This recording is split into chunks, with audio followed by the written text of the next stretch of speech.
Okay, so I kind of wanted to show you guys how I choose a stack of books for a mentor text. So what I did was I have our stack of books for our next unit of study right here and was just going to go through them. So we're working on character feelings kind of changing throughout a story and being able to respond to that and give that evidence as to what made the character's feelings change, and then to notice that the character's feelings have changed. So kind of the overarching goal is to respond to literature kind of through that essay, but we're using it in that story form. So I grabbed Chrysanthemum, which we've all probably read this book and are very familiar. So Chrysanthemum's feelings change throughout the book multiple times.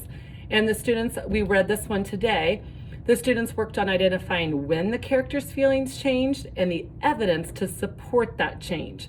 So that's what we looked at today and how the author did that and the illustrator through his words and pictures. Then I have Jabari Jump, so all about him being afraid to take that leap off of the diving board and kind of transitioning it into times when we're afraid to do something too, which could be a possible topic for students to write about. So this is a good one to kind of notice when his feelings change and the things that make us feel braver in our lives and the people that make us feel braver, which then they can apply this to their own writing. The next one is When You Are Brave, which is, again, you can tell it's going to be all about feelings just because of the title, but wanting them to understand that a lot of times in our lives we have to be brave. So this really will lead to a lot of great discussion in students recognizing what happens to our main character when she has to be brave, and then connecting it to times in their own lives when they've had to be brave.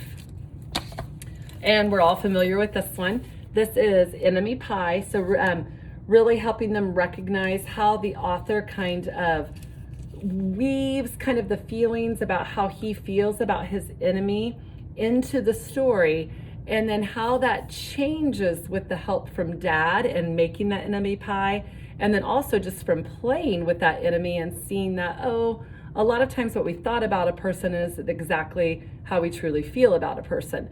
So again, they can apply this then to their writing using some of the tactics that the author and illustrator do. That's the whole goal, is getting them to use this as a mentor text and apply some of the things that the authors in these pages or these books and the illustrators do to make their story sound better and to get that point across of those character feelings and traits. And then we have Wimberly Worried. So this was another good one where you can discuss times that you've been worried about something, and then we can relate it to Wimberly. So then when they go to write their book, they can remember this, and the stack of books they will know so well by the end.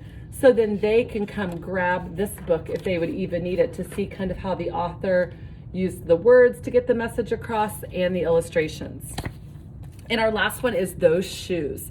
So this is a great one to point right off the bat how the little boy is sad. Right away you can see it. And then of course we talk about how in books it's not like life always is. Usually 99.9% of the time by the end of the book everything's better, happily ever after. So just getting them to understand though that even within the story our feelings and character traits and feelings, those character feelings change quite a bit. And then of course, so important is to have my own book that I've made. And this is called Addie's Crazy Day. So Addie starts out super excited about her presentation. She's practiced, she's worked so hard on it. And then she realizes she forgot her note cards. And so we can go through that story and talk about how those feelings have changed. But that important thing is that they need to have those mentor texts. We can't just expect them to write a story without immersing them in what we want from them out of a story. So we have to show them what authors have done, what I've done myself, as well as what other students have done. So just really making sure that you have that stack of books. And that's what we call it. We call it our stack. And this is the stack that we will work on for the whole entire week, that whole immersion phase, which we'll talk more about next week in part 2. But this is why mentor texts are so important. By the end of our unit of study, my kids will know these books so well. They will be able to refer to them. When you think that we're going to spend a month on just these books, they will know these mentor texts very well and be able to recall them just like that and use them in their own writing.